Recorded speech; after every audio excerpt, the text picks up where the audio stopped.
এভাবে অসম্মান আমাকে করতে পারেন না। আপনারা এর থেকে অনেক কিছু জিনিস সহ্য করেন, অনেক আওয়াজ সহ্য করেন বাধ্য হয়ে, পারেন না স্যার।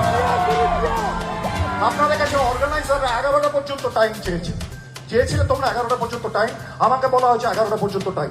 কটা বাজে? 11টা বেজে গেছে। আমি নেমে যাচ্ছি, কিন্তু আপনাকে বলে গেলাম স্যার ওরম ভাবে এরম ভাবে নামিয়ে দেবেন না। 32 বছর ধরে গান গাচ্ছি পশ্চিমবঙ্গে, আপনি আমাকে চিনতে না পারেন, কিন্তু এরা চেনে। যে কবিতা লিখেছিল বলেছিল পুলিশ কবিকে দেখে টুপিটা একটু খুলে 5টা মিনিট গান গাইলে এতগুলো লোক আনন্দ পেলে আপনাদের এত ক্ষতি হয়ে যাচ্ছে। সামনে ইলেকশনের বোমগুলো দেখবো, যখন রাজনৈতিক দলগুলো ফাঁকি মারবে তখন দেখবো।